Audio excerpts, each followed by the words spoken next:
속 시원하게 할 말은 하는 MBC 조승원 기자와 함께하는 시간이죠. 조승원의 코너킥. 조승원 기자 안녕하세요. 네, 안녕하십니까. 오늘 코너킥 주제는 뭡니까? 뭐 요즘 큰 문제라는 지적이 많죠. 지금 돈벌이에 혈안이 된 일부 유튜버들의 그 지나친 행태, 이걸 좀 다뤄보려고 합니다. 네, 유튜버들이 그야말로 근거 없는 소문 혹은 확인되지 않은 정보 또는 가짜, 이걸 뭐 사실인 것처럼 얘기하거나 심한 경우에는 일부러 가짜 정보를 만들어서 퍼뜨리는 일, 이런 것들 계속 지적돼 왔잖아요, 오랜 동안. 근데 갈수록 더 심해지고 있는 것 같아요.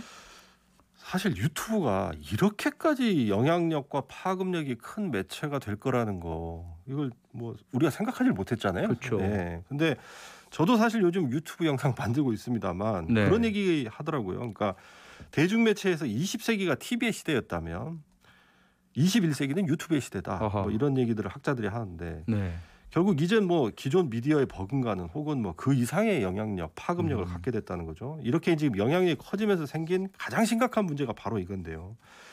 돈벌이를 위해서 확인되지 않은 정보를 뭐 사실로 그냥 단정을 해버리거나 심지어 가짜 정보 지어내서 그냥 퍼뜨리는 그런 행태인데, 말씀하신 대로 이 한강 대학생 이번 그 사망 사건 있잖아요. 이걸 보면 이미 지금 많은 언론도 좀 지적을 했는데, 정말 아무리 유튜브라지만 이건 좀 도가 지나치다, 이런 생각이 좀 들거든요. 그러니까 이번 사건이란 게 원래 처음부터 의문점이 너무나 많았잖아요. 그래서 의혹이 더 증폭된 면도 있고, 그래서 뭐 석연치 않은 죽음에 대해서 뭐 의문점을 제기하고 궁금해하고 이런 거는 뭐 당연히 할 수 있겠죠. 근데 문제는 이제 근거도 없이 자신의 추측을 뭐 사실로 확인된 것처럼 단정적으로 전달을 하거나 심한 경우 아예 조작을 해서 거짓 정보를 흘리는 유튜버들이 지금 한둘이 아니라는 건데, 이게 문제가 이 유튜브 영상 이런 걸 또 실제로 보시는 분들은 이걸 믿고 또 그대로 또 퍼뜨리시거든요. 그래서 지금 심각한 문제가 벌어지고 있는 거죠. 지금 말씀하신 것처럼 이번 한강 대학생 사망 사건이 가장 좀 심각하고 대표적인 사례로 꼽힐 수 있을 것 같은데요. 뭐 친구 A씨가 옷 속에 흉기를 숨겼다. 또 경찰청장이 긴급 발표를 해서 재조사를 지시했다. 뭐 또 대전경찰청장이 서울경찰 수사를 비판했다. 말도 안 되는 황당한 영상까지 나돌고 많은 분들이 이걸 또 믿고 그러더라고요. 제가 이번 사건과 관련해서 유튜브 가짜 정보가 들어가 있는 영상이 너무나 많아서 일일이 언급하다가 오늘 방송 지금 다 끝나버리거든요. 이 얘기하다가. 그래서 몇 가지만 좀 말씀드리면, 그 친구 옷에서 흉기 발견됐다, 이런 영상이 지금 얼마 전부터 돌기 시작했는데 제목부터가 딱 이래요. 뭐 딱 걸렸다, 뭐 옷 속에 숨긴 칼자루, 뭐 이런 식이거든요. 근데 이게 영상이 하나가 아니고 요 비슷한 제목으로 여러 개가 떠요. 그러니까 뭐 서로 보고 그냥 베껴서 올린 거로 보이죠. 그러니까 근데 이 영상 정작 들어가서 보면 별 근거가 없어요. 그러니까 그냥 공개된 CCTV 그거 확대해서 뭐 동그라미 같은 거 쳐놓고 이런 게 전부거든요. 그래서 그리고 또 상식적으로 우리가 생각했을 때 이 지금 온 국민이 이렇게 관심을 갖고 있는 사안인데, 만약에 옷 속에서 칼자루가 발견됐으면 이게 유튜브를 통해서 세상에 소식이 전달되겠습니까? 그렇지는 않을 거잖아요. 그럼요. 또 아까 말씀하신 대로 경찰 고위 간부들이 뭐 수사팀 비판했다는 그런 영상도 보면, 뭐 경찰이 지금 내사 들어간다고 하니까 지금 황급히 내렸더라고요, 또 영상을. 근데 원래 이 영상 제목이 무슨 경찰청장 뭐 국민들에게 긴급 발표, 뭐 손정민 사건 아직 끝나지 않았다, 이런 식으로 돼 있고, 영상 내용에서도 무슨 대전경찰청장이 뭐 사건에 말도 안 되는 부분이 많다고 막 비판을 하고, 뭐 경찰청장이 나서서 뭐 수사 결과 다 취소한다, 뭐 이렇게 뭐 이런 내용으로 지금 꾸며놨는데, 아니 이것도 경찰청장이 대국민 긴급 발표를 하면 방송에 바로 속보로 뜨지, 이게 무슨 유튜브에 먼저 뜨겠냐고요. 이게 근데 또 이게 아까도 말씀드렸지만 이 영상에 또 이걸 믿는 분들이 또 있어서 뭐 좋아요 누르고 댓글 남기고 심지어 후원까지도 하고 이렇거든요. 그러니까 결국 경찰이 지금 수사에, 결국 그러다 보니까 지금 경찰이 수사까지 한다는 건데, 아니 지금 대한민국 경찰들 할 일이 얼마나 많은데 이런 것까지 신경 써야 되겠습니까, 정말. 그러니까 말입니다. 그런데 이번 사건 한번 총체적으로 다 재조사해서 의혹을 좀 해소하자, 이런 취지로 SBS 그것이 알고 싶다에서 특집 방송을 했잖아요. 그런데 오히려 이 방송에 대한 소문이 또 유튜브를 통해서 퍼지고 있는 것 같아요. 사실 뭐 이번 사건의 모든 실체가 지금 다 드러난 건 아니라서 제가 이 그것이 알고 싶다, 보통 그알이라고 줄여서 말하던데, 이 그알 방송 내용에 대한 평가는 제가 왈가왈부할 사안은 아닌 것 같아요. 그런데 어쨌든 이 방송이 나간 이후에 한 유튜브 채널에서 뭐라고 영상을 올렸냐면 친구 그 A씨 변호를 맡은 법무법인 대표의 동생이 바로 SBS 보도본부의 부장인데 형인 법무법인 대표가 자기 동생을 통해서 이런 식의 방송을 내보내도록 했다. 뭐 이런 주장을 폈거든요. 그러면서 로펌 대표와 SBS 부장 실명 그리고 사진까지 공개를 했어요. 아이고. 근데 사실을 확인해 보면 먼저 이 두 사람은 일단 형제가 아니에요. 네. 그러니까 이런 거는 감춘다고 해서 감춰지는 게 아니잖아요. 그렇죠. 금방 다 드러나는 거잖아요. 네. 다만 이 법무법인 대표하고 SBS 부장이 같은 정씨이고 이름이 좀 비슷해요. 아하. 그래서 이거 하나만 딱 보고 완전히 소설을 써버린 건데 사실은 제가 여기 등장하는 SBS 부장하고 개인적으로 좀 친합니다. 그렇습니까? 그래서 제가 네. 이게 얼마나 말도 안 되는 건지 제가 너무나 잘 오늘 아는데. 말씀도 또 그 친한 부장의 청탁을 받아서 조성원 기자가 얘기했다 이런 얘기 나올지도 몰라요. 또. 예, 근데 하여튼 제가 그래서 아는데 네. 이걸 보면서 제가 무슨 생각을 했냐면 야 이젠 누구라도 유튜브 가짜 정보의 피해자가 될 수 있겠구나. 저나 뭐 네. 여기 계신 표창원 진행자. 전 혹은 여러 번 피해자 됐어요. 예, 그러니까요. 예. 그 누구라도 멀쩡히 잘 살고 있는데 어느 날 갑자기 없던 형이 생기는 거예요. 없던 동생이 생기는 거예요. 야 이런 일이 벌어질 수도 있겠구나.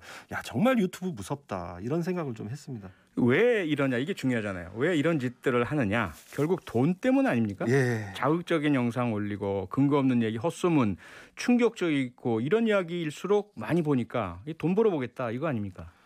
작년에 그 기억나시죠? 그 조두순 코인. 네네. 예. 조두순 출소하니까 이때다 싶어서 유튜브들이 돈 좀 벌어보겠다고 코인 좀 빨아보겠다고 몰려들어서 난리가 났잖아요. 그래서 그때 이웃 주민들이 조두순보다 몰려든 유튜버들이 무섭다 이런 얘기를 오죽하면 이런 얘기를 했겠습니까? 그랬었죠 그 주민분들께서. 예. 예. 그래서 하여튼 이런 식으로 이슈만 터졌다 하면 재빨리 몰려들어서 영상을 찍어서 만들어내는데 이런 형태를 그래서 요새 뭐 사이버 레카 이런 표현을 쓰잖아요. 예. 그래서 마치 사고 났을 때 견인차들 막 우르르 몰려오는 것과 비슷하다 이렇게 비유를 하는 건데 그래서 사이버 이 레카 차는 견인 기사님들이 차라도 끌고 가잖아요. 네네. 근데 하여튼 이런 식으로 사이버 레카가 몰려들면 서로 누가 조회수 많이 끌어갈 거냐를 놓고 뭐 경쟁도 하고 그러다 보니까 더 자극적인 내용, 더 자극적인 영상, 심지어 터무니없는 얘기를 막 소설을 써버리고 이러다 보니까 이제 가짜 정보가 이제 범람하게 된 건데 참 이번에도 참 기가 막혔던 게 이 한강 대학생 사망 사건에서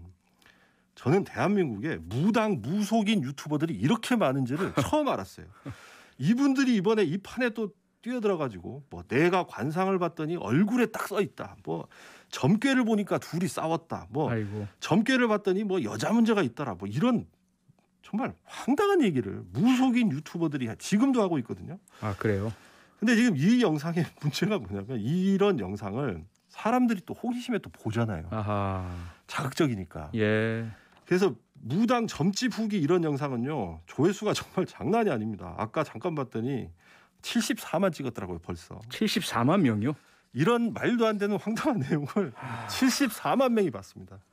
아니 그러면 이렇게 해서 이런 유튜버들 도대체 얼마나 돈을 번다는 얘기입니까? 제가 뭐 한 2년 정도 MBC 유튜브 채널 MBN뉴스라는 채널 하나를 총괄했는데 그래서 제가 조금은 아는데 예. 아주 단순하게 얘기하면 조회수가 한 100만 정도 나오면 유튜브 유통 수익 이게 한 100만 원 정도 돼요. 그런데 아하. 이게 물론 다른 변수가 많아서 일률적으로 얘기할 수는 없지만 업계에서 통상 얘기하는 수준이 그건데요. 이게 전부가 아니라 유튜버들 요즘 보면 슈퍼챗이라고 많이 하잖아요. 네. 예, 라이브 방송하면서 대놓고 돈 받는 거예요. 이 수익 만만치가 않고요. 게다가 또 별도로 자기가 후원 계좌 열어서 따로 돈 받는 경우도 있어요. 예. 실제로 이번에 그 한강 대학생 사망 사건 관련해서 유튜버들이 돈 얼마나 벌었는지 보여주는 통계가 하나 나왔던데 뭐 중앙일보 뉴스원 이런 데서 이미 보도를 했는데요.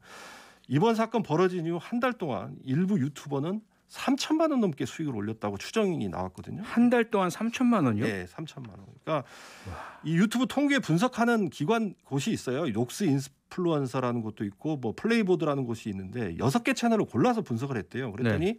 가장 적은 데가 744만 원, 많은 곳은 3,800만 원 수익을 올렸다는 그런 추정치가 공개가 된 건데 아이고.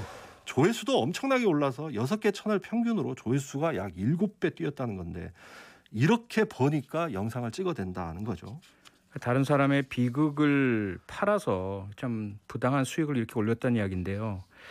그런데 이제 이런 현상의 중심에 확증 편향이라는 현상이 있잖아요. 예. 유튜브를 보는 사람들이 자기가 보고 싶어하는 것만 왜곡되고 편향되게 예. 그 정보만 자꾸 섭취하시고 가짜 정보에 갇혀서 결국 보고 싶은 것만 보고 듣고 싶은 것만 듣다 보니까 이게 본인들도 사실 이 가짜의 늪에 빠져버리는 그렇죠. 그런 문제가 벌어지고 갇혀버리는 있잖아요. 거죠. 예. 예. 이게 유튜브 보면 구글 AI가 계속 영상을 추천해 주는데 이런 식으로 뭐 추천 영상 보다가 막 날새기도 하고 그런다고 하잖아요. 근데 네. 문제는 한번 이런 가짜 정보가 들어간 영상 보게 되면 유튜브라는 녀석이 다음에 또 그와 비슷한 영상들을 계속 골라서 보여주거든요. 네네. 그래서 이런 식으로 보다 보면 어떤 한 사건에 대한 어떤 다양한 분석, 견해, 의견, 주장 이런 건 보지를 못하고 결국 한쪽으로만 계속 빠져들어가게 되고 결국은 그렇게 해서 편향되고 일방적인 그런 주장을 사실로 받아들이고 믿게 되잖아요. 그러게요. 그래서 이번에도 보면은 이 예를 들어서 타살 의혹 영상을 한번 보게 되면 그 사람한테는 계속 그와 비슷한 영상을 또 추천을 해주잖아요. 네. 그래서 이번에 그알 방송 보면서 제가 인상적이었던 장면이 어떤 뭐 경찰 수사 못 믿는 시민이겠죠. 이분이 우리는 유튜브만 믿어. 유튜브가 진실이야. 뭐 이렇게 얘기하던 그런 모습이었는데 아하. 물론 이번 사건은 의혹도 많고 뭐 명쾌하게 정리되지 않은 그런 측면도 좀 있었고 또 이 문제도 좀 있었죠. 사실 이런 사안이 벌어졌을 때 기성 언론이 좀 중심을 잡아줘야 되는데 기성 언론들 역시 좀 클릭수, 조회수 장사에 좀 매몰돼서 막 자극적으로 제목 뽑고 막 그렇게 됐잖아요. 문제의 출발점입니다. 제가 볼 때. 예. 기성 언론이 일단 문을 띄워놓고 이걸 확대 재생산한 게 유튜버들 예. 아닙니까? 그래서 이제 이 기성 언론이 유튜버, 사이버 레카 비판할 자격이냐 있냐 그렇죠. 이런 얘기까지 하는데 예. 그래도 좀 차이가 있다면 저도 이제 기성 언론에 있다 보니까 이렇게 얘기하는 건지 예. 모르겠는데 회사에는 이런 미디어 기관들, 보도 기관들한테는 준칙, 뭐 심의 규정이라는 게 일단 있고 또 외부적으로는 뭐 방통이라든가 이런 감독 기관들이 있고 그렇죠. 잘못하면 또 제재도 세게 받거든요. 그렇죠. 근데 유튜브는 이제 영향력은 기성 미디어하고 맞먹는 수준인데 정작 이런 규제나 감독 이런 게 거의 없거든요. 그래서 네. 문제가 더 심각하다는 거죠. 많은 분들이 들으시면서 지금 문자 보내주고 계시는데요. 5766님, 가짜뉴스 올리는 유튜버를 강하게 처벌할 수 있는 관련법이 필요합니다. 국회는 일 좀 해주세요. 2968님, 가짜뉴스 걸리면 징역 5년, 벌금 1억, 엄벌하는 법이 필요합니다. 말씀하신 것처럼 기성미디어도 비판받아야 되고 문제는 많지만 그래도 기성미디어는 방통이라든지 다양한 형태의 내 외부의 규제 또 통제, 감독 시스템이 있습니다. 그렇죠? 그런데 유튜브는 전혀 그게 없다 보니까 이게 법 밖에는 처벌할 수 있는 형사적인 징벌이나 민사적인 손해배상 밖에는 답이 없지 않느냐라는 건데 대책 뭐가 있을까요? 참 답답한 상황인데 현실적으로 지금 규제할 방안이 없어요. 일단 유튜브를 규제할 법적인 근거 자체가 없고요. 네. 거의 유일한 방법이 사실 말씀하셨지만 피해자가 명예훼손 이런 걸로 고소해서 처벌을 받게 하거나 만약에 회사 같으면 회사가 피해자라면 업무방해 이런 혐의로 고소를 하는 건데 네. 사실 이게 큰 효과가 없는 게 이게 유죄가 확정돼도 뭐 잘 아시겠지만 정보통신망법 위반 뭐 이런 거 대부분 벌금 얼마면 끝나잖아요. 맞습니다. 그러니까 영상 찍어서 올리는 그 많은 수익에 비하면 아무것도 아니라는 거죠. 그러니까 다들 어떻게 생각하냐면 뭐 고소당하면 벌금 내고 말지 뭐 이런 식이라는 거죠. 네. 그래서 이 가짜 뉴스, 가짜 정보로 벌어들인 돈은 범죄 수익으로 아예 보고 이걸 환수해야 된다라는 주장도 지금 나오고 있는데 네. 만약 그렇게 된다면 이거는 좀 효과가 있긴 있을 거예요. 분명히. 왜냐하면 이 사람들 목적이란 게 결국 돈이니까요. 그렇죠. 근데 사실 이것도 실행하기는 좀 쉽지가 않은 게 범죄 수익이란 건 뭐 표창원 진행자가 훨씬 저보다 잘 아시겠지만 범죄 수익 은닉 규제법에 아예 대상을 정해놨는데 그렇죠. 여기 보면 중대범죄, 6대 범죄로 한정이 돼 있잖아요. 네. 그래서 명예훼손 혐의 이런 걸로는 수익을 지금 현행법으로는 환수도 할 수가 없고요. 또 만약에 법을 바꿔서 환수 대상으로 넣는다고 하더라도 유튜브가 특정 허위 정보 하나로 대체 얼마나 수익을 내는지를 어떻게 입증하고 어떻게 확인하냐고요. 이게 어렵다는 거죠. 그래서 그 법에는 분명히 한계가 있습니다. 네. 그리고 민사적 소송은 변호사 비용, 뭐 선임 비용 내야 되죠. 기간 오래 걸리죠. 상당히 힘들고 그럼요. 어렵고요. 이거 어떻게 해야 됩니까? 폐해는 심각한데. 그래서 학자들 얘기를 지금 들어보면 유튜브 가짜 정보 어떻게 없앨지를 놓고 정부, 학계, 수사기관이 지금 함께 머리를 맞대고 지금부터라도 이제 심도 깊은 논의를 해야 된다. 뭐 이런 얘기를 하고 있고요. 네. 유튜브 영향이 점점 커지니까요. 그리고 그 영향력이 커지면서 폐해도 지금 커지고 있으니까 이런 얘기를 지금 하고 있는데 그래서 지금 유튜브도 이제는 법적인 규제의 틀로 좀 가져와야 되지 않냐 이런 얘기를 하고 있죠. 그래서 아울러서 지금 기회가 좀 주어졌으니까 제가 요 말씀을 좀 오늘 꼭 좀 드릴게요. 네. 유튜브 운영하는 구글도 이제는 좀 심각하게 봐야 될 것 같아요.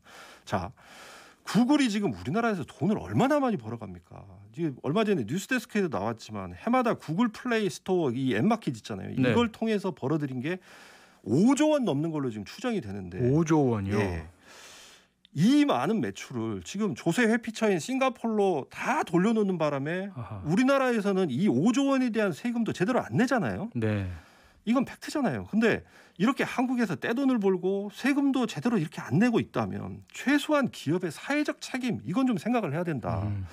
가짜 뉴스, 가짜 정보 하나만큼은 이거라도 어떻게 좀 대책을 좀 내야 되는 거 아니냐라는 생각이 드는 거죠. 네.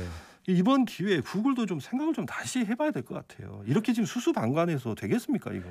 지난 미국 대통령 선거 당시에 페이스북과 트위터가 트럼프 당시 대통령 계정 정지시키고 뭐 게시글들 전부 블락시키고 이런 조치들을 취했잖아요. 네. 언론의 뭐 자유 표현의 자유 문제에 대한 뭐 반대 논란도 있긴 했지만 구글의 책임 분명히 한번 논해볼 필요가 있을 것 같고요. 또 하나가 우리 그 시청자분들, 구독자분들, 소비자분들도 좀 너무 유튜브 그 영상들 믿지 않으시고 좀 상호 검증도 좀 해보시고 이런 노력이 좀 필요할 것 같습니다. 뭐 신문도 좀 보시고 방송도 네. 좀 여러 가지 좀 보시는 게 그게 그러니까요. 좋을 것 같아요. 예.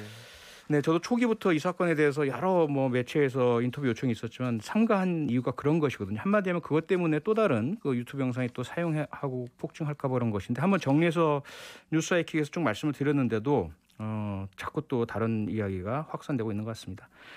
조수원의 코너킥 오늘은 여기서 마치겠습니다. 오늘 수고 많으셨습니다. 네. MBC 조수원 기자였습니다. 평일 저녁 6시 5분에 여러분을 찾아갑니다. MBC 라디오 표창원의 뉴스 하이킥.